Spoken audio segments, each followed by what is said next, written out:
Donc, c'est un plaisir, merci Guillaume, c'est un plaisir de vous retrouver assez régulièrement. C'est vrai que, effectivement, je vous retrouve à chaque fois que je sors un livre et j'en ai sorti pas mal ces derniers temps. Je vais un peu calmer sans doute la production de livres parce que, évidemment, ça demande un peu de temps et il faut aussi avoir du temps pour soi.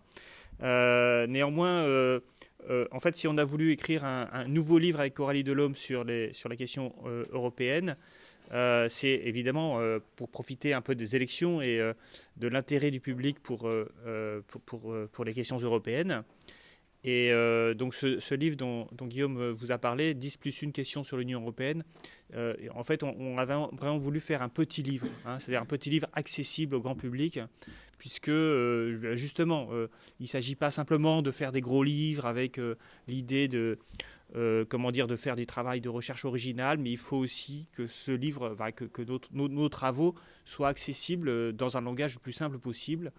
Alors, cela dit, ce livre n'est pas un simple résumé de la fin de l'Union européenne. C'est aussi, alors il y a des chapitres qui résument des choses qui ont déjà été dites, alors qui résument de manière plus simple. Et puis il y a aussi un certain nombre de chapitres qui visent aussi à répondre à des questions concrètes qu'on se pose et qu'on n'avait pas abordées dans le livre précédent, et en particulier la question de l'euro, hein, puisqu'il y a un chapitre qui est consacré à l'euro. Alors là, je vais vous faire quelque chose d'un peu plus ambitieux parce que les chapitres sont courts dans le livre. Là, puisque j'ai un peu de temps, je vais essayer de présenter la question de l'euro de manière un peu plus complète et ambitieuse. Alors ça sera parfois un peu technique, mais je vous garantis que je vais rendre tout cela accessible de manière à non pas répondre à la question posée, hein, la question qui est doit-on sortir de l'euro. Ce n'est pas à moi de répondre à ce genre de questions. Moi, je suis qu'un économiste et en tant qu'économiste, mon devoir, c'est d'éclairer le débat et non pas de trancher le débat. Le débat, il est tranché par les hommes politiques, par les électeurs et pas par les experts. Sinon on n'a plus de démocratie si les experts disent ce qu'il faut faire. Donc, du coup, je vais essayer de poser les problèmes. Euh, et donc laisser ouverte, bien sûr, la conclusion. D'ailleurs, c'est un peu ce qu'on fait tout le temps, hein. Je veux dire, on ne ferme jamais les choses dans nos livres avec Coralie Delhomme. On, voilà, on essaye juste de poser les problèmes. Alors parfois, on nous dit, oui, mais pourquoi vous apportez pas de solution? Eh ben, parce que parfois, il n'y a pas de solution. Je veux dire, il n'y a pas de solution qui convienne à tout le monde. Et donc, c'est bien le problème de la politique. C'est s'il y avait des solutions qui convenaient à tout le monde, ben, on n'aurait pas de problème, en fait, hein. Donc, les problèmes viennent du fait que les solutions, par définition, qu'on peut proposer, sont des solutions qui ont du pour et du contre. Et le pour et le contre fait que parfois, certaines personnes se retrouvent à refuser des solutions et d'autres, au contraire, y auraient intérêt. Alors, justement, donc la question de l'euro, euh, bon, j'y reviendrai en fin de conférence, mais il faut bien aussi comprendre que l'euro, ce n'est qu'une petite partie des institutions économiques européennes et ça ne restreint, l'Europe, l'Union européenne ne se restreint pas à la question de l'euro. Euh, on a parfois tendance à mettre derrière l'euro un peu un certain ensemble de choses, notamment dire, bah voilà, si la France a des problèmes économiques, c'est à cause de l'euro. Euh, c'est très simpliste, hein, parce que les règles européennes ne se limitent pas à la question de l'euro. Donc j'y reviendrai à la fin de la conférence. C'est pour cette raison d'ailleurs que euh, moi, quand j'ai commencé à étudier l'économie européenne, j'ai mis de côté l'euro, parce que, un peu par provocation, pour montrer qu'il y a plein de choses à dire en dehors de l'euro. Alors, tout d'abord, je vais commencer par répondre. Alors, j'ai prévu 4 parties dans cette conférence. La première partie s'intitule Pourquoi l'euro. Je vais essayer d'expliquer quels étaient les objectifs. Je vais me mettre dans la tête des gens qui ont conçu l'euro et essayer de montrer quels étaient les objectifs de l'euro et en quoi ça pouvait apporter de la prospérité dans le plan d'origine. Dans une deuxième partie, je vais parler des effets de l'euro et notamment de ce qui s'est passé pendant la crise de 2008-2009 et du coup des problèmes qu'ont posés pendant cette crise l'euro. Et puis dans une troisième partie, je vais essayer de réfléchir sur pourquoi l'euro ne pouvait pas fonctionner. C'est-à-dire quelles étaient les malfonctions, les dysfonctionnements fondamentaux de l'euro, de la monnaie unique, et donc expliquer pourquoi il y a eu des soucis. Et enfin, en conclusion, je vais essayer en quelque sorte de développer une autre question, c'est de quoi l'euro est-il le nom et en quoi l'euro la monnaie unique est caractéristique de dysfonctionnements plus larges de l'Union européenne. Alors, donc ça ne va pas être une conférence très positive, hein, vous êtes prévenus. Hein, je dis que je posais les problèmes, mais je n'apportais pas les solutions, donc il faut vous attendre à ce que les problèmes soient posés. Donc premièrement, pourquoi l'euro? Quel était l'objectif de l'euro? Alors tout d'abord, il faut bien comprendre que l'euro, c'est un projet plutôt récent dans l'histoire des institutions européennes, puisque l'Union européenne, enfin la CE à l'époque, hein, est construite, on va dire, se bâtit à partir du traité de Rome de 1957, traité de Rome qui lui-même prolonge la CECA, hein, qui avait été instituée un peu quelques années auparavant. La CE va ensuite s'élargir progressivement et elle va surtout, l'objectif de la CE, c'était d'organiser l'économie européenne et de permettre la collaboration économique des pays membres, des signataires. Alors, l'euro arrive assez tard. Il est décidé par le traité de Maastricht en 1992. Hein, donc 92, c'est 35 ans après. 35 ans après 57, oui, c'est ça à peu près, hein, il me semble. Et donc, en fait, on est déjà dans une Union européenne qui s'est beaucoup transformée. Enfin, alors, c'est d'ailleurs à partir de Maastricht qu'on va plus parler de CE, de Communauté économique européenne, mais d'Union européenne.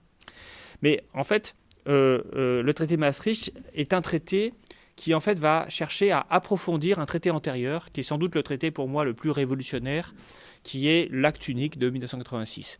Alors l'acte unique est négocié dans les années 80, dans une période de profond bouleversement de l'économie mondiale, de renouveau du libéralisme, ce qu'on appelait les politiques néolibérales, hein, qui ont commencé dès 1979 avec l'élection de Thatcher et puis Reagan ensuite.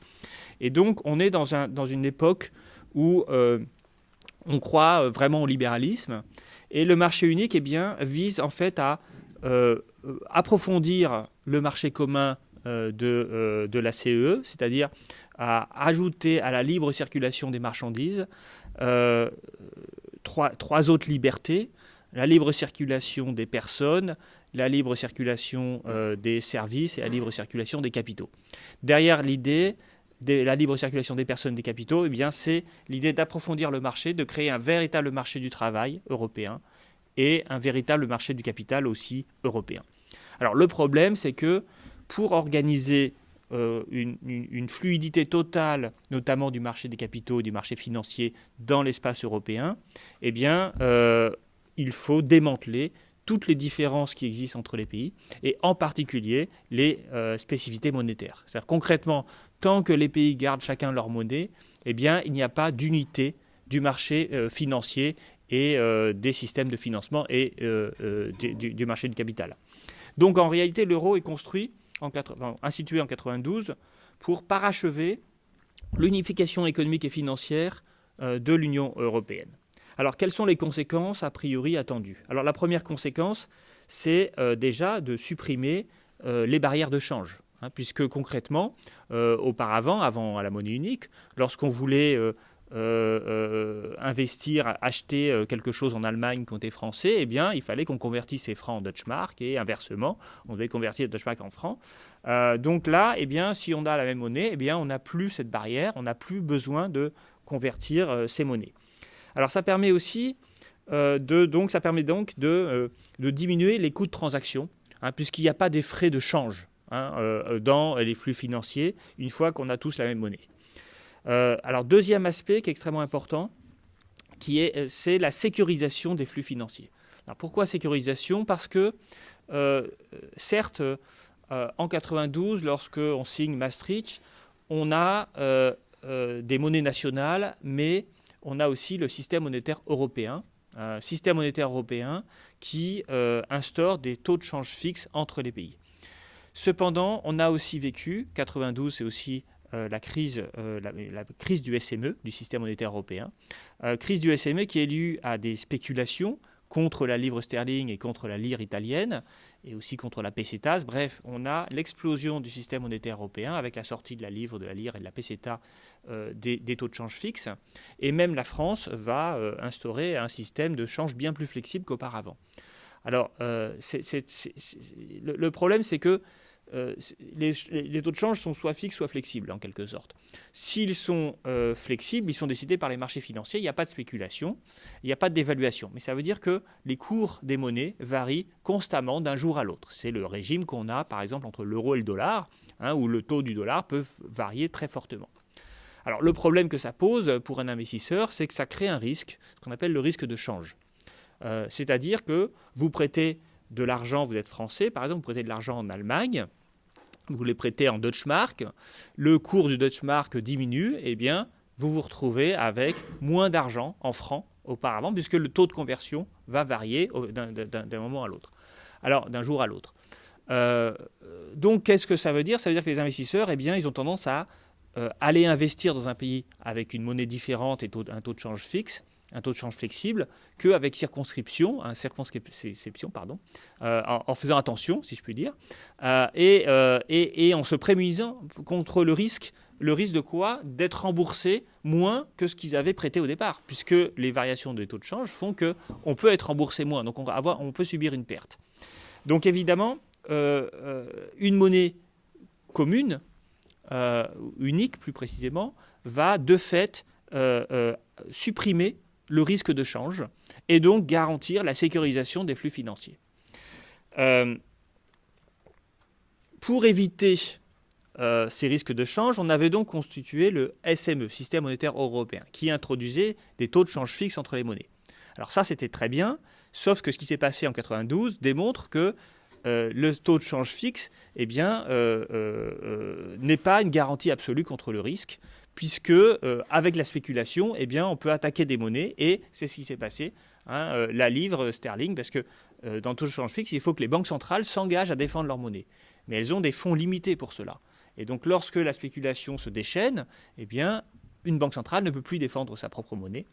Et donc, on se retrouve avec une sortie du SME.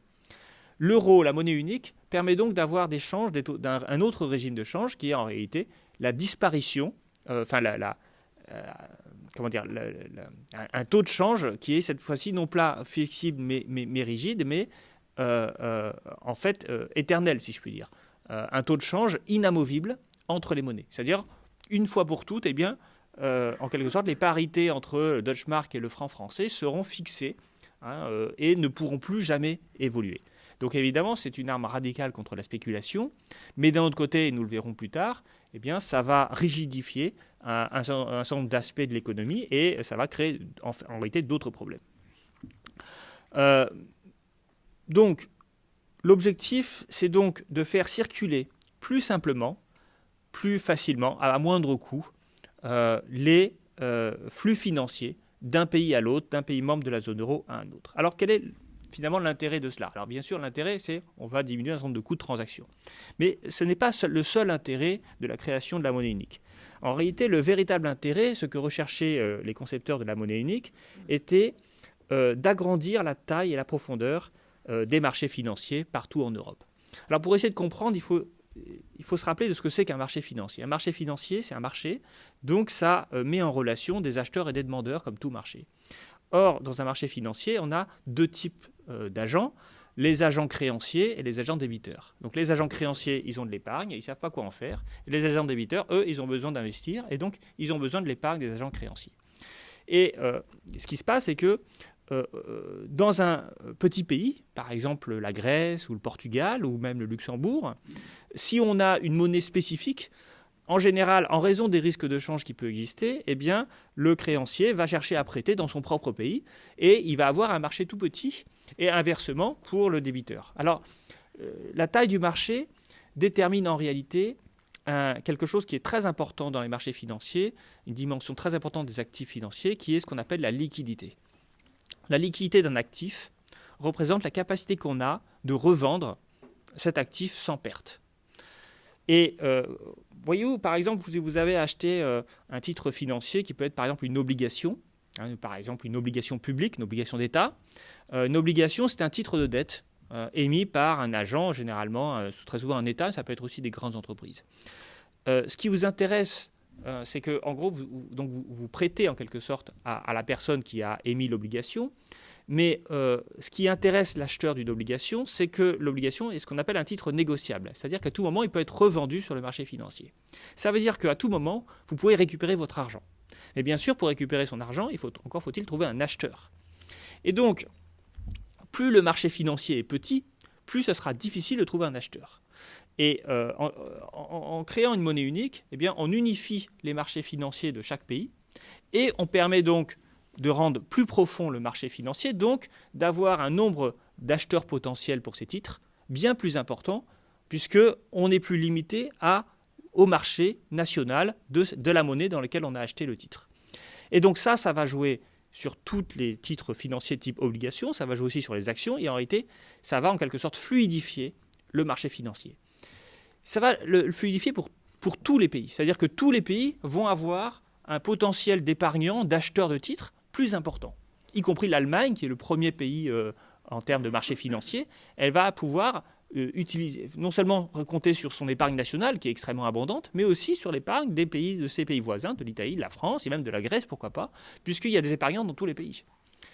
Si on accroît la liquidité des actifs, c'est-à-dire si on accroît la possibilité de revendre plus facilement les actifs financiers, alors on va leur faire gagner de la valeur. Et si on leur fait gagner de la valeur, alors on va diminuer les taux d'intérêt. Puisque dans les marchés financiers, il existe une règle simple, lorsque la valeur des titres augmente, les taux d'intérêt, eux, diminuent. Donc le pari de l'euro, c'était le pari de mettre en commun les marchés financiers des différents pays via une monnaie unique, et ainsi d'améliorer la liquidité des actifs, et donc de diminuer les taux d'intérêt pour tout le monde, y compris pour l'Allemagne. En diminuant les taux d'intérêt, qu'est-ce que ça apporte ? Eh bien, ça apporte des coûts financiers plus faibles pour les emprunteurs. Or, les emprunteurs, sont souvent les États, bien sûr, mais aussi les entreprises, les ménages, c'est-à-dire tous ceux qui ont des projets d'investissement. Et donc, ça va dynamiser l'investissement. Si ça dynamise l'investissement, c'est l'accumulation de capital, ça dynamise aussi donc la croissance économique, qui est le produit de l'investissement. Donc, l'objectif initial de la création de la monnaie unique, c'était d'une part un gain, si je répète les deux avantages que je viens de donner, un gain dans une disparition des coûts de transaction,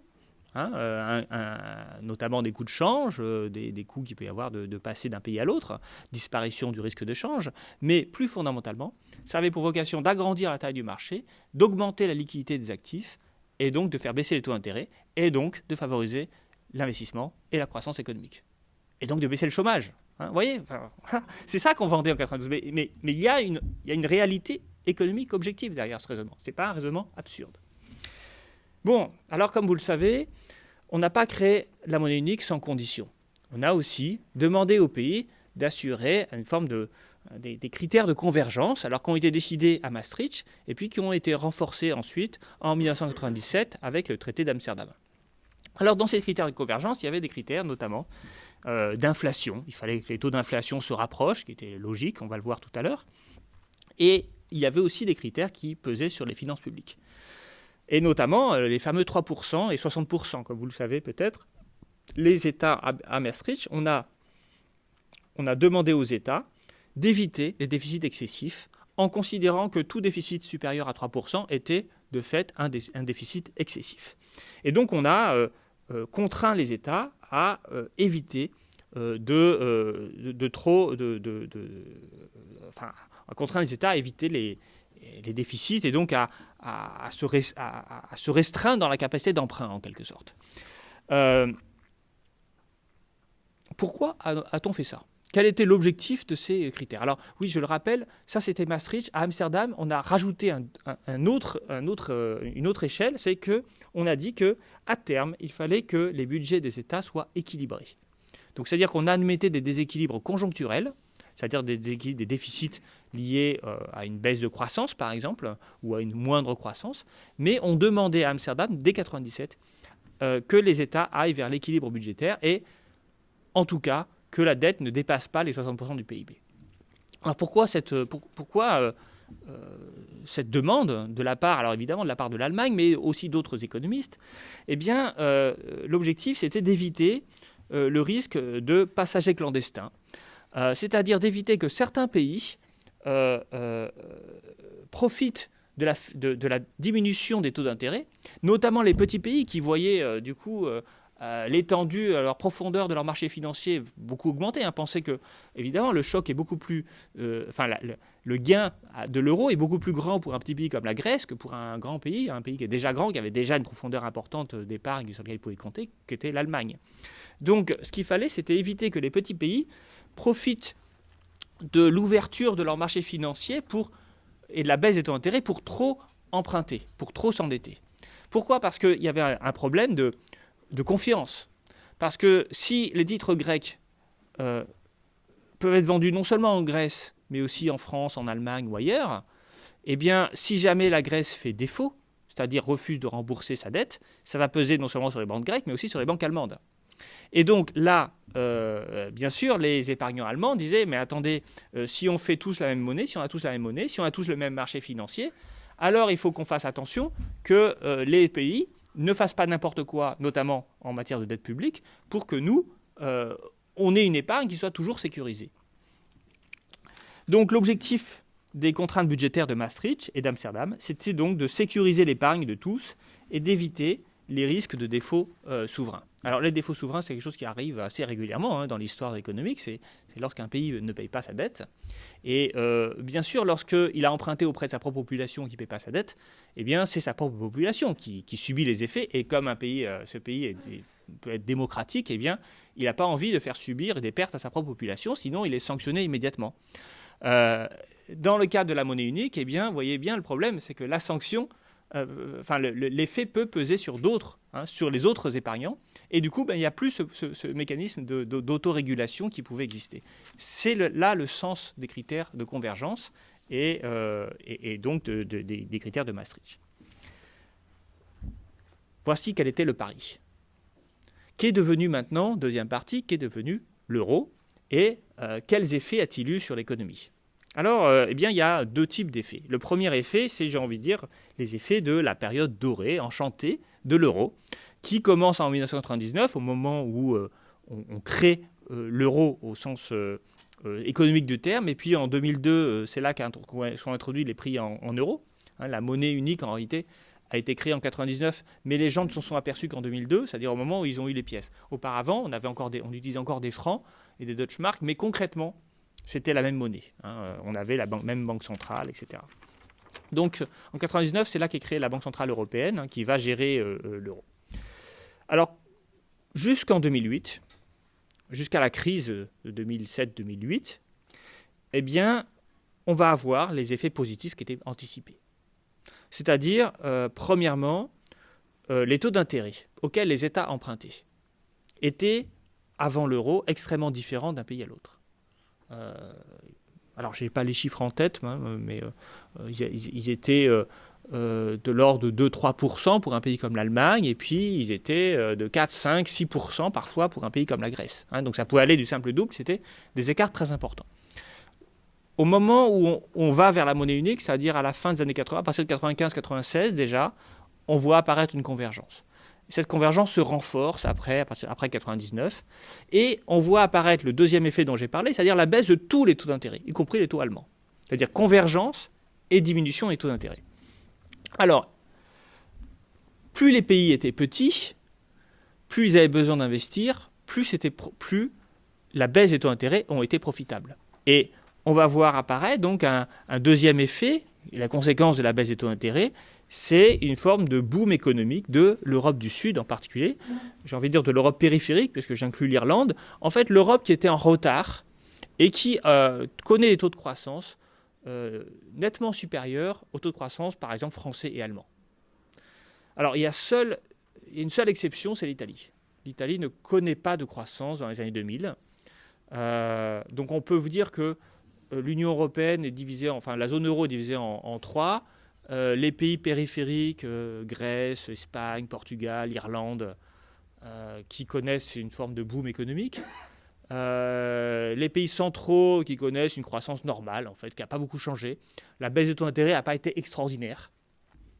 Et puis l'Italie, qui, alors je n'ai pas d'explication réelle à vous donner, mais qui de fait, dans les années 2000, connaît partir du milieu des années 2000, connaît une absence de croissance, concrètement. On pourra éventuellement revenir sur ces questions italiennes. Donc en 2007-2008, tout le monde est content de l'euro. Il a apporté la croissance, et d'autant plus de croissance qu'on était un petit pays périphérique. Et donc il a, en quelque sorte, a priori, au départ en tout cas, permis de faire converger les économies. Alors, le problème vient de la crise. Une crise qui n'est pas due à l'euro directement. Une crise qui, au départ, vient des États-Unis. C'est la crise dite de subprime. Alors, c'est une crise financière, bancaire, qui est à l'origine, en fait, de cette crise. On retrouve, en fait, un système bancaire assez corrompu aux États-Unis, avec un système de prêts titrisés qui consiste en fait à masquer des prêts pourris dans des ensembles de titres qui certains sont de bonne qualité. Donc concrètement, cette crise suscite en fait des pertes gigantesques dans le secteur bancaire. Dans le secteur bancaire américain, évidemment, on va avoir la faillite de très nombreuses grandes banques. La plus grande faillite, c'est Lehman Brothers.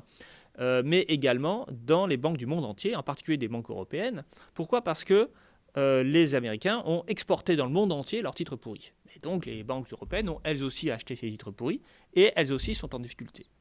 Alors cette crise financière va entraîner deux crises pour différents pays. Alors pour la France et pour l'Allemagne, enfin pour un peu nombre de pays, la crise financière va être moins grave que pour les pays du Sud, donc je vais me focaliser plutôt sur les pays du Sud. Alors tout d'abord, quasiment tous les pays vont connaître ce qu'on appelle un credit crunch, c'est-à-dire un effondrement des crédits bancaires. Évidemment, comme les banques se retrouvent à subir des pertes importantes, eh bien, elles vont avoir tendance à moins prêter parce qu'elles veulent prendre moins de risques, et puis parce que simplement elles n'ont plus les moyens de prêter à des agents économiques. Cet effondrement du crédit va entraîner de fait une récession, puisque les gens ne peuvent plus emprunter. Les entreprises en particulier qui empruntent à taux risqué ne vont plus pouvoir emprunter. Et donc, qu'est-ce qu'elles vont faire ? Elles vont couper leurs investissements. On va même voir qu'en 2008, il va y avoir un effondrement du commerce international, parce que le commerce international repose sur des systèmes de crédit entre pays. Or, tout est bloqué en raison de la crise de confiance et de la crise bancaire. Donc, par exemple, l'Allemagne ne va plus pouvoir exporter, voir ses exportations s'effondrer à cause de la crise bancaire. Bon, concrètement, donc, moins d'exportation, moins d'activité économique, moins d'investissement, et donc récession économique. Ces récessions économiques vont entraîner des déficits publics. Pourquoi ? Parce qu'il y a moins de rentrées fiscales, essentiellement les rentrées fiscales s'effondrent, et parce qu'il y a plus de dépenses publiques, puisque quand on a une hausse de chômage, quand on a des entreprises en difficulté, eh bien on va essayer de les aider avec des fonds publics.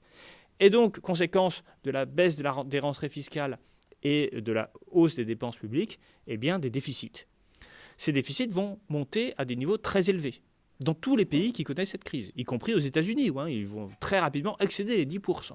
Donc on est bien au-delà des 3%, 10% du PIB, on est bien au-delà des 3% de Maastricht. Le problème, du coup, c'est que certains États vont chercher à se refinancer, vont voir leur déficit exploser, en particulier la Grèce, l'Irlande, etc. Et tout d'un coup, un certain nombre d'investisseurs se disent « mais attention, ces États sont déjà très endettés, ils connaissent des déficits extrêmement importants, et donc le risque de défaut apparaît ». Donc ce risque de défaut qui avait été un peu oublié par les marchés financiers parce que tout allait bien, les déficits n'étaient pas très importants, puis il y avait beaucoup d'épargne, et bien tout d'un coup commence à apparaître. Et là, les investisseurs, ils vont en quelque sorte, les épargnants, enfin les banques, qui vont acheter les titres, vont décider d'arrêter d'acheter les titres grecs, irlandais et autres, et de se tourner vers des titres de qualité, l'Allemagne et la France. La France a beaucoup bénéficié de la crise de l'euro. Les taux d'intérêt pour l'Allemagne et la France se sont effondrés, et les taux d'intérêt pour l'Europe périphérique ont, eux, explosé. Alors, autre phénomène qu'on va retrouver dans d'autres pays, l'Irlande, l'Espagne et Chypre, c'est que dans ces pays, par exemple en Espagne et en Irlande, la dette publique était extrêmement faible. Donc ces pays auraient dû normalement bien se sortir de la crise de l'euro. Sauf que ce qui s'est passé pour ces pays, c'est qu'ils ont été touchés directement par la crise bancaire. Leurs systèmes bancaires se sont effondrés.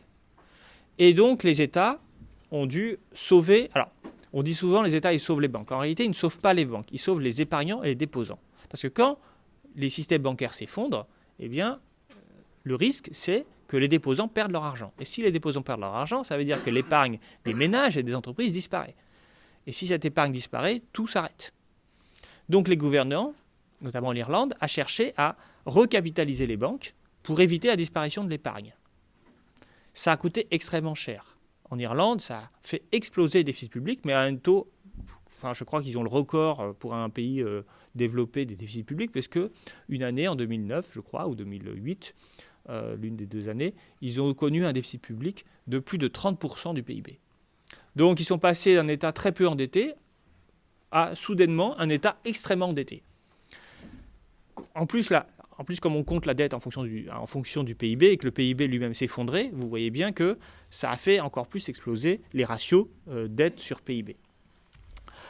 On a le même cas en Espagne et le même cas à Chypre. En réalité, donc, on a donc deux cas de figure. Le cas de l'Italie, la Grèce et le Portugal, où la récession introduit des déficits publics, et le cas de l'Irlande, de l'Espagne et de Chypre, où le système bancaire s'effondre et où, du coup, les États doivent les secourir en reprenant à leur charge, en fait, toutes les pertes des banques, qui sont évidemment considérables. Donc, que vont faire les marchés financiers ? Eh bien, ils vont arrêter de prêter à ces États. Arrêter de prêter à ces États, ça veut dire que la valeur des titres publics s'effondre de ces États. Comme la valeur des titres publics s'effondre, je vous l'ai dit tout à l'heure, quand la valeur augmente, les taux d'intérêt baissent, et quand la valeur s'effondre, du coup, les taux d'intérêt augmentent. Ils augmentent à des niveaux extrêmement élevés.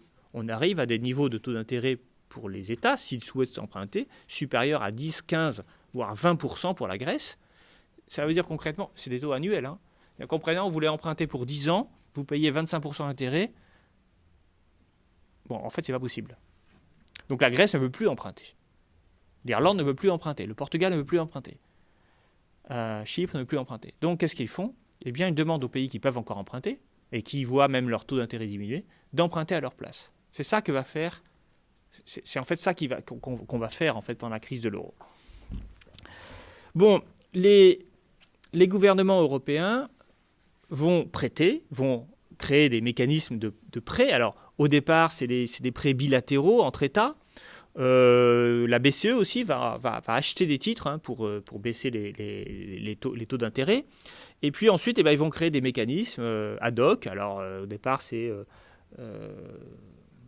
alors, il y a il y en a plusieurs. Il y a je me souviens, FESF, le Fonds européen de stabilité financière, ça je m'en souviens, mais il y en avait un autre avant. Et puis, il y a plein d'acronymes. Puis le dernier, c'est le MES, le mécanisme européen de stabilité. C'est celui qui a remplacé tous les autres. Donc, en fait, à chaque fois, il s'agit de créer une banque qui va prêter aux États directement avec le soutien, la garantie des autres États européens. Bon, ça, c'est la dispositif d'urgence. Après, il faut un dispositif de fonds pour éviter que tout cela recommence. Alors, qu'est-ce qu'on fait ? Eh bien, les Européens, les autorités européennes considèrent qu'il y a eu deux failles dans l'euro, en fait, dans le système économique européen. La première faille, c'est des gouvernements dispendieux qui ont trop emprunté, qui ont profité de la faiblesse des taux d'intérêt pour trop emprunter. Alors, on pense à la Grèce et au Portugal, ou à l'Italie. Et donc, il faut renforcer les dispositifs qui avaient été prévus dans Maastricht, mais qui n'ont pas suffi à empêcher les déficits. Et donc, on va créer ce qu'on appelle le traité budgétaire, négocié par Angela Merkel et Nicolas Sarkozy en 2011, 2011-2012, et que François Hollande, ses élections de 2012, disait qu'il n'avait pas le signé, qui a finalement signé. Donc, c'est ce qu'on appelle le traité pour la stabilité et la coordination de la gouvernance de l'Union européenne. Alors, ce traité, il renforce les mécanismes de sanctions pour les pays qui seraient en déficit, et il impose cette fois-ci plus tout la règle des 3%, il impose l'équilibre budgétaire. Pour tous les pays doivent aller vers l'équilibre budgétaire. C'est la raison pour laquelle, en vertu de ce traité, le fait de passer sous la barre de 3% ne change rien dans ce que vous devez, dans vos obligations auprès des autorités européennes. Il faut que vous sortiez de la tête ce chiffre de 3%. Ce n'est plus, depuis 2012, ce n'est plus pertinent pour analyser les politiques publiques. C'est la raison pour laquelle l'Italie a dû réviser son budget aux dernières, vous vous souvenez, en novembre dernier, alors que son budget avait un déficit de 2,4%. 2,4%, c'est bien en dessous de 3%, mais ça ne convenait pas, parce que l'Italie devait baisser son déficit chaque année. On a renforcé les mécanismes, on a aussi créé le semestre européen, qui signifie que la Commission européenne a le droit de regard sur le budget avant même qu'il soit présenté au Parlement. C'est ça le semestre européen.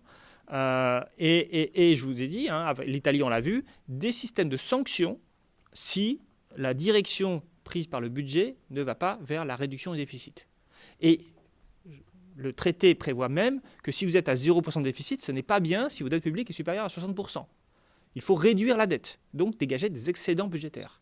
C'est ça qui est prévu par le traité. On en est loin encore. En France, on est loin de dégager des excédents budgétaires, mais on est censé y arriver. Et d'ailleurs, Macron va se faire taper sur les doigts, parce qu'avec les 10 milliards qu'il a donnés aux Gilets jaunes, et les 7 milliards qu'il rajoute ensuite maintenant, eh bien, il va exploser. Alors, le problème, c'est que c'est la France, alors on n'ose pas trop lui dire, mais en réalité, il ne va pas diminuer son déficit, là, il va l'augmenter cette année. Donc, voilà, on ne sait pas comment les choses vont se faire. Bon, ça, c'est le premier mécanisme.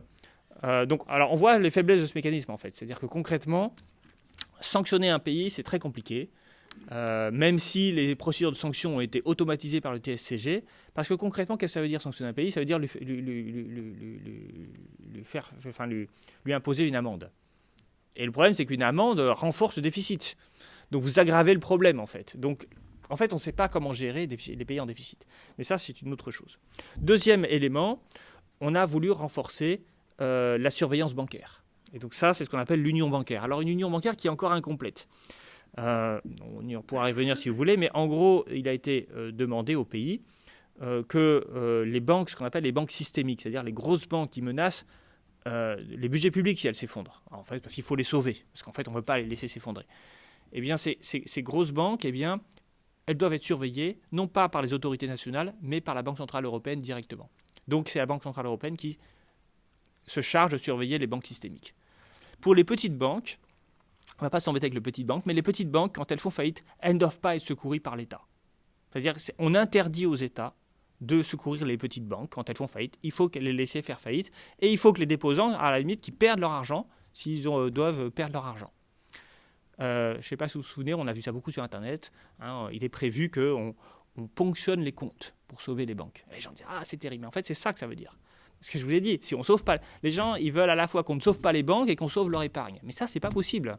C'est soit l'un, soit l'autre. Donc, on a décidé qu'on ne va pas sauver toutes les banques et que, notamment les comptes supérieurs à 100 000 euros, ne sont pas sauvables par le budget public. C'est ça qui est écrit dans... Donc, ça veut dire que les comptes doivent être ponctionnés si on doit sauver les banques. Évidemment, on ponctionne d'abord les propriétaires, etc. Mais en fait, quand une banque fait faillite, ça ne suffit pas. Par définition, donc il faut ponctionner ceux qui ont prêté à la banque, c'est-à-dire les déposants. Parce que quand vous faites un dépôt bancaire, en fait, vous prêtez à la banque. Et il est logique que si la banque fasse faillite, vous perdiez de l'argent.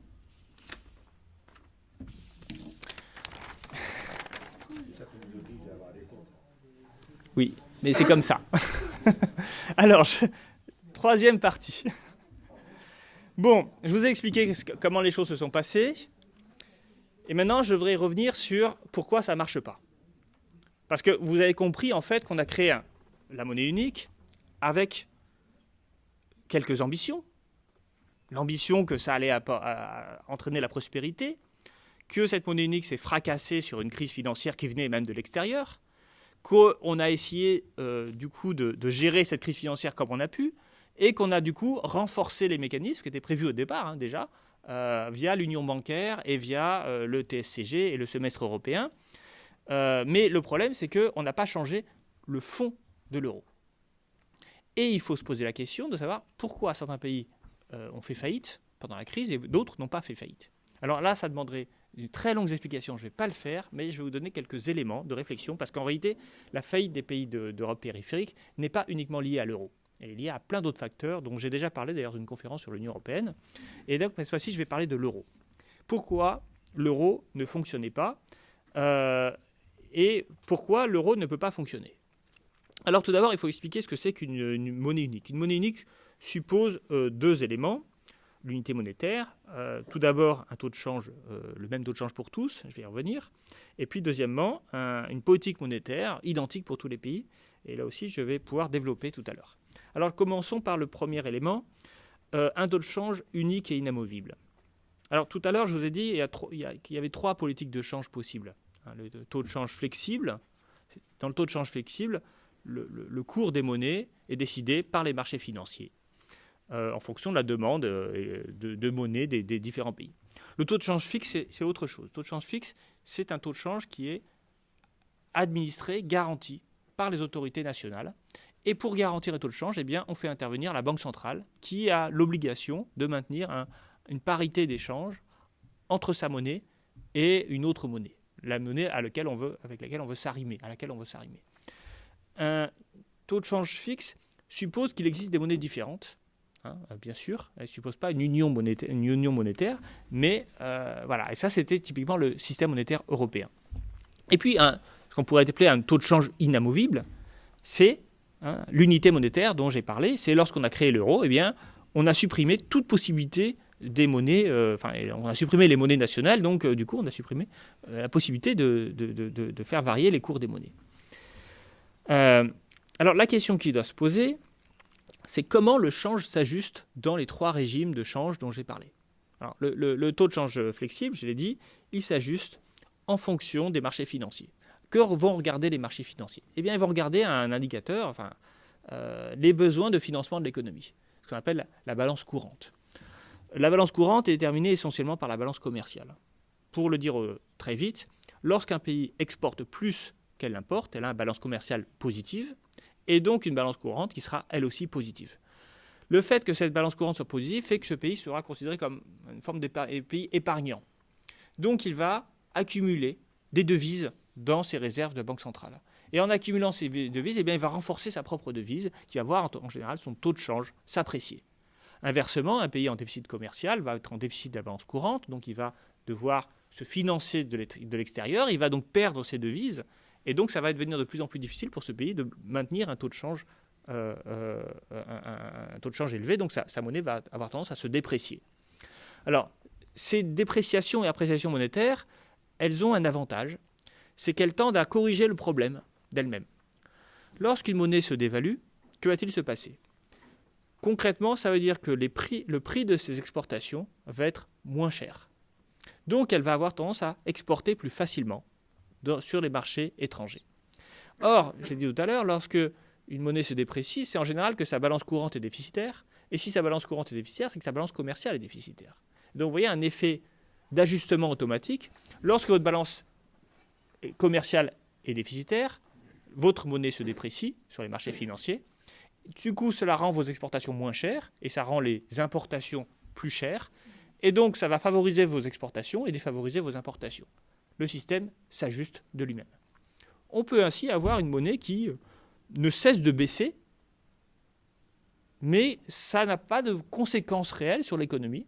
Les ajustements monétaires vont permettre des ajustements, on dit des ajustements réels, c'est-à-dire que concrètement, le pays, il va retrouver de la compétitivité prix au fur et à mesure de ces dépréciations monétaires. Lorsqu'on a un taux de change fixe, on va avoir le même problème. Sauf que là, le taux de change n'est pas administré par les marchés, il est décidé par l'État. Et alors là va se poser un problème, c'est-à-dire que quand ces réserves de devises vont devenir trop faibles, le cours de la monnaie, lui, ne va pas changer. Mais à un moment, les réserves en devises vont être tellement faibles que les pays sera incapable de défendre sa monnaie. Et alors, qu'est-ce qu'il va faire ? Il va faire une dévaluation. Les dévaluations sont des décisions politiques qui visent à dire, le taux de change était, par exemple, prenons le cas de la France et l'Allemagne, le taux de change était 3 francs pour un Deutsche Mark. Eh bien, maintenant, je décide que le taux de change sera 4 francs pour un Deutsche Mark. Je dévalue donc le franc, le cours du franc, et inversement, le cours de l'Allemagne se réévalue. Et bien, comme ça, on arrive à retrouver des mécanismes de flexibilité, mais cette fois-ci, vous voyez, ça passe par à-coup. Alors, une dévaluation très célèbre, c'est la dévaluation du franc CFA. Vous savez que le franc CFA était auparavant arrimé sur le franc. Maintenant, aujourd'hui, il est arrimé sur l'euro. Alors, il a été dévalué de 50%, je crois, en 1993, Il faudrait vérifier la date, dans les années 90. Il a été dévalué de 50%. Alors évidemment, c'était un traumatisme pour les Africains. Hein. Pourquoi ? Parce qu'une dévaluation de 50%, ça veut dire que tous les produits importés voient leur prix augmenter, doubler, quoi. Alors, évidemment, normalement, quand on a un gouvernement responsable, on ne dévalue pas 50%. On dévalue 5 fois de 10%, par exemple. C'est beaucoup plus intelligent. C'est beaucoup moins traumatisant pour les gens. Là, je trouve que le franc CFA est géré un peu n'importe comment. On ne peut pas faire une dévaluation tous les 20 ans de 50%. Il vaut mieux faire plusieurs dévaluations faibles. Mais bon, peu importe, ce n'est pas notre sujet. Bon, dans les deux changes fixes et flexibles, on a donc des ajustements. Les uns par les marchés financiers, les autres par les autorités politiques. Quand on a un taux de change inamovible, du coup, on n'a plus d'ajustement. Mais les déséquilibres existent encore. Un pays peut se retrouver en déficit de la balance courante, malgré tout. Et c'est exactement ce qui s'est passé pendant les années de 2000 à 2008. Les pays d'Europe périphérique ont commencé à accumuler des déficits courants. Et il n'y avait pas de mécanisme d'ajustement. Les pays d'Europe centrale, du centre, l'Allemagne, etc., ont eux commencé à avoir des excédents courants. Ces excédents, ces déficits sont expliqués dans la conférence que j'avais déjà faite sur la fin de l'Union européenne, donc je ne vais pas les expliquer à nouveau. Prenons-les pour acquis. On a donc des pays qui vont voir leur déficit courant augmenter et des pays qui vont voir leurs excédents courants augmenter. L'ajustement se fait par des flux d'épargne qui vont de l'Europe du cœur vers l'Europe périphérique. Et ces ajustements, ils pouvaient se faire. Pourquoi ? Parce qu'on était dans le même marché financier et donc les Allemands se fichaient de prêter à la Grèce, à l'Espagne ou à eux-mêmes. C'était la même monnaie, donc il n'y avait plus de barrière. Avec la crise de la zone euro, que se passe-t-il ? Tout d'un coup, les Allemands se rendent compte que prêter à la Grèce, à l'Espagne, c'est très dangereux. Non pas qu'il y ait un risque de change, mais il y a un risque de non-remboursement. Et ça, c'est encore pire que le risque de change. Donc, les flux financiers du centre vers la périphérie se sont brutalement arrêtés, d'un coup. Et alors là, que se passe-t-il ? Alors là, on a vu ce qui se passe. Une crise très forte dans les pays, une explosion des taux d'intérêt, une crise très forte dans les pays d'Europe périphérique. Pourquoi ? Parce que là, on est obligé d'introduire un mécanisme d'ajustement. Mais un mécanisme d'ajustement qui ne soit pas monétaire. Comment fait-on pour ajuster la Grèce ? La Grèce s'est ajustée. Comment elle a fait ? Elle a baissé les salaires, vous avez raison. Elle a baissé tout. Elle a baissé les prix. Ce qu'on appelle une déflation compétitive. On fait baisser tous les prix en interne. Déflation interne. Et comme ça, ces produits sont moins coûteux à exporter et tous les produits qu'on achète sont plus coûteux. Ça veut dire qu'on est obligé de diminuer le pouvoir d'achat des gens. C'est ça que ça veut dire. C'est en diminuant le pouvoir d'achat des gens qu'on s'ajuste. Alors vous comprenez bien que socialement, c'est extrêmement douloureux. C'est bien plus douloureux que la dévaluation de 50% du franc CFA. Et là, on arrive sur quelque chose de pire, la chose la pire possible. C'est-à-dire qu'on va diminuer l'argent des gens pour qu'ils arrêtent de consommer des produits importés. Et on va les faire travailler plus et à moindre coût pour que leurs produits soient plus compétitifs sur les marchés étrangers. Alors on a connu ces politiques à l'époque de l'étalon or en France. Alors ça c'est pour ceux qui s'intéressent à l'histoire. Dans les années 30, au moment de la crise des années 30, un certain nombre de responsables politiques français refusaient absolument de dévaluer le franc. Et donc, qu'est-ce qu'ils ont imaginé ? Ils ont imaginé une déflation. Baisse généralisée de tous les prix. Et c'était pensé. C'est Pierre Laval, en 1935, lorsqu'il est responsable. Alors, il n'est pas responsable très longtemps du gouvernement. Il était comment on appelait ça à l'époque ? Chef du gouvernement, Troisième République. Président du Conseil, excusez-moi. Voilà, président du Conseil, Troisième République, merci. Et donc, il a décidé de faire baisser tous les prix de force. Ça a entraîné le Front populaire, parce que justement, sa politique n'a pas été très populaire. Et qu'est-ce qu'il a fait, le Front populaire ? Il a décidé de dévaluer, enfin, le cours de franc, de sortir de l'étalon or. Et c'est comme ça que la France a pu se sortir, en fait, de la crise. Et donc, vous comprenez, en fait, l'euro, c'est une forme d'étalon or. Sauf que c'est un étalon or dont on ne peut pas sortir. Il a bien été question de sortie de la Grèce. Et finalement, le coût, là, était trop important parce que, pour des raisons, si vous voulez, que nous verrons dans la discussion. Donc, qu'est-ce qui s'est passé ? On a fait une déflation. On a fait une déflation en Grèce, bien sûr, mais on a fait une déflation en Espagne, en Italie, au Portugal. Dans tous ces pays, on a fait une déflation pour améliorer, retrouver un équilibre. Comme les pays du cœur ne voulaient plus financer les déficits des pays périphériques, eh bien les pays périphériques ont dû s'ajuster comme ça. Alors deuxième élément, c'est que une monnaie unique. Ah oui, alors aussi, dernier petit élément, parce que là je vois que j'avais oublié un truc. Ce qui pose encore plus de problèmes à la déflation, c'est que toutes les personnes, vous savez, on fait baisser tous les prix, j'ai dit tout à l'heure. Il y a un prix qui ne peut pas baisser. Le coût de remboursement de vos emprunts, qui lui est fixe. Ça veut dire que vos revenus baissent, tous vos revenus baissent, mais vos charges financières, elles, ne peuvent pas baisser. Et ça, c'est encore pire, parce que ça crée, du coup, des faillites. Et c'est ces faillites, parce qu'en général, quand on emprunte, on sait qu'on emprunte à taux fixe, on sait que du coup, on aura une charge, mais on compte sur l'inflation pour faire baisser progressivement le coût de l'emprunt sur sa vie, quand on emprunte sur 20 ans. Mais quand on a une déflation, c'est exactement l'inverse qui se passe. Donc, ça rajoute, la déflation rajoute au déséquilibre financier. Et voilà. C'est la raison pour laquelle ça ne marche pas du tout, la déflation. C'est aussi une des raisons. Bien, alors, deuxième élément, une monnaie unique, une unité monétaire, implique un taux de refinancement bancaire unique. Alors, qu'est-ce que c'est que le taux de refinancement bancaire ? C'est les taux d'intérêt auxquels la Banque centrale prête aux banques. Quand on a une monnaie unique, on a une banque centrale qui surveille le cours qui mène ce qu'on appelle la politique monétaire. Cette politique monétaire, c'est le refinancement des banques par la Banque centrale. En fait, toutes les banques peuvent se refinancer à tout moment par la Banque centrale à un taux d'intérêt. Ce taux d'intérêt détermine en fait les taux d'intérêt auxquels les banques vont elles-mêmes prêter. Quand les taux d'intérêt de la Banque centrale sont faibles, alors les taux d'intérêt auxquels les banques prêtent aux agents économiques, aux ménages, aux entreprises, sont faibles. Lorsque on a eu la crise financière, les banques centrales ont toutes baissé les taux d'intérêt. L'objectif de baisser les taux d'intérêt, c'était de relancer l'activité économique. Lorsque on a une inflation élevée, on va avoir tendance à augmenter les taux d'intérêt pour diminuer les investissements des entreprises et éviter la surchauffe qui produit de l'inflation. Donc la politique monétaire, c'est une politique d'ajustement aux besoins de l'économie. Parfois, on baisse les taux d'intérêt et donc on suscite l'investissement et la croissance. Parfois, on augmente les taux d'intérêt et on diminue le taux d'inflation en évitant la surchauffe économique.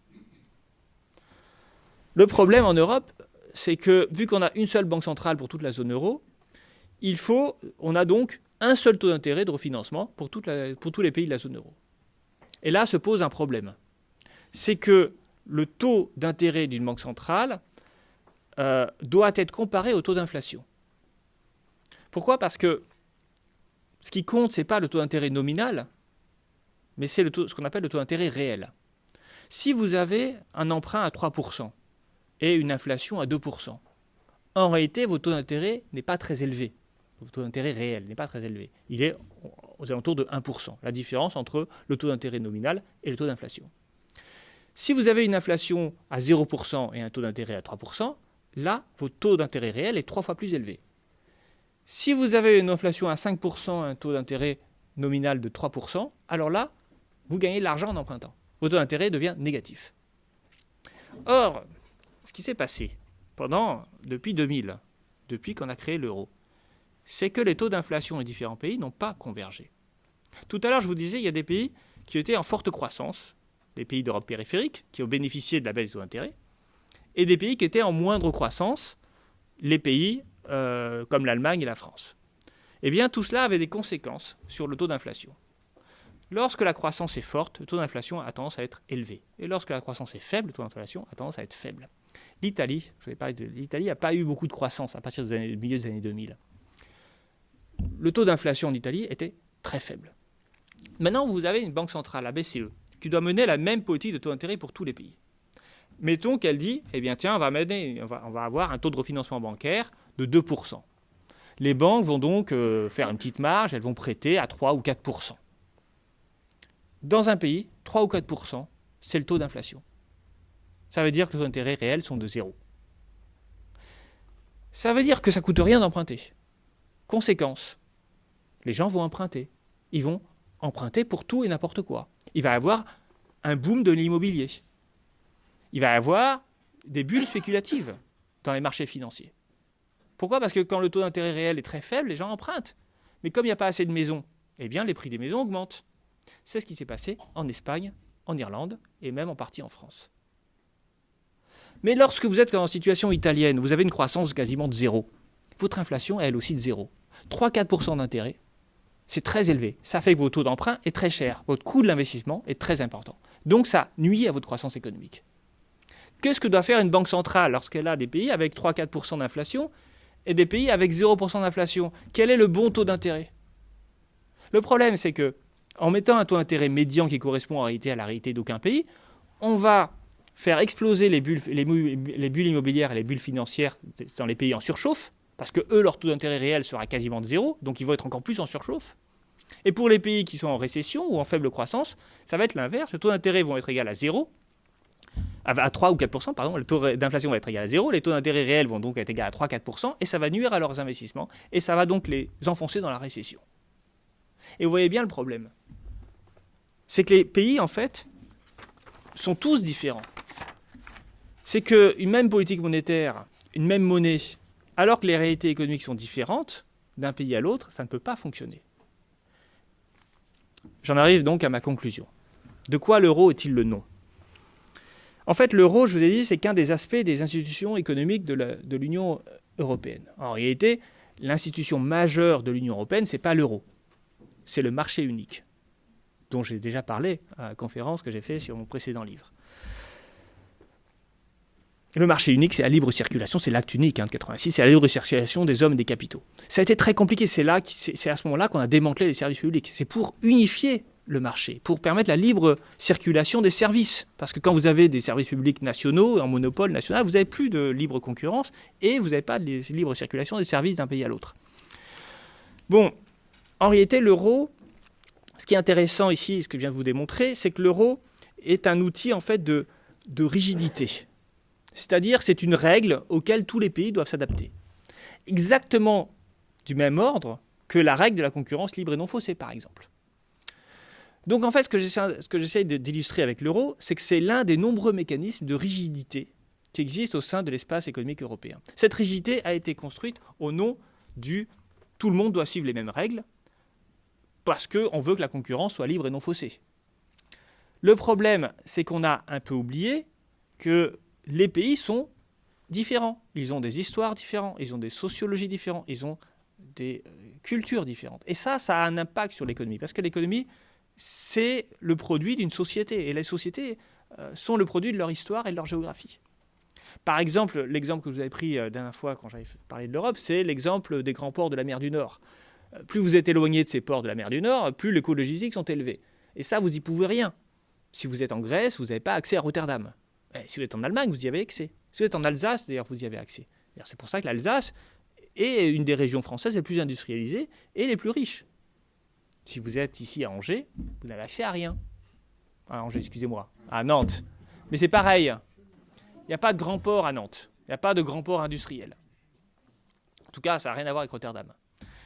Donc, ce que j'essaie de démontrer, c'est que le problème de l'euro illustre un problème plus fondamental, qui est l'idée qu'on a eue de construire une union économique à partir d'un principe qui est qu'on va construire un ensemble de règles rigides et on va demander aux pays, aux sociétés, de s'adapter à ces règles. Et quand on y réfléchit, c'est un peu aberrant. Parce que normalement, les institutions, les règles, les systèmes juridiques s'adaptent à la société. Lorsque les modèles économiques français, allemands, italiens étaient très différents dans les années 70. Et les modèles économiques étaient adaptés aux spécificités culturelles, économiques, géographiques des différents pays. L'idée d'unifier l'Europe, ça n'a pas été une unification européenne. Ça a été une unification des institutions. Et on a demandé aux pays de s'adapter à ces institutions. Certains pouvaient s'adapter parce que ces institutions leur convenaient, puis d'autres, en fait, on s'aperçoit que c'est des institutions qui ne leur convenaient pas. En gros, l'euro arrange l'Allemagne, mais il n'arrange pas du tout la Grèce. Ces règles, cette rigidité des règles, est pour moi le drame de l'Union européenne. C'est la raison pour laquelle je crois que l'Union européenne ne peut pas survivre, mais on a déjà parlé. En réalité, on va demander donc aux pays de s'ajuster. Or, certains pourront, d'autres ne pourront pas. Et en fait, le paradoxe de tout ce système, c'est que en faisant converger les institutions, on fait diverger les sociétés et les économies. Certains vont voir leur croissance se renforcer, d'autres vont voir leur dynamique de crise se renforcer. Et les deux sociétés, les deux économies vont donc diverger l'une de l'autre. Si on voulait vraiment faire converger les économies, il fallait des règles adaptées aux besoins de chaque économie. Pourquoi on n'a pas fait ça? Je vais terminer pour une troisième remarque. On n'a pas fait ça parce que les économistes d'aujourd'hui ne connaissent pas les sociétés qu'ils étudient. Parce que l'économie aujourd'hui, la science économique, et là je me mets dedans, et là je vous renvoie aussi à un autre ouvrage que j'ai écrit, que vous avez présenté, c'est l'économie du réel. Ma thèse est que les économistes sont aveugles aux institutions, à l'histoire, à la géographie, à la société, à la sociologie. Et donc, ils créent des modèles économiques totalement abstraits qui ne peuvent pas répondre aux besoins sociaux. Et ben, la conséquence de ça, c'est l'euro et c'est les institutions européennes. Et donc, je voudrais conclure en disant que il faut non seulement réformer l'Union européenne, mais il faut aussi réformer les économistes et la pensée économique, en essayant d'introduire dans ces pensées économiques un peu abstraites et juridiques des réalités historiques, sociales et géographiques qui manquent aujourd'hui cruellement à la pensée économique. Je vous remercie.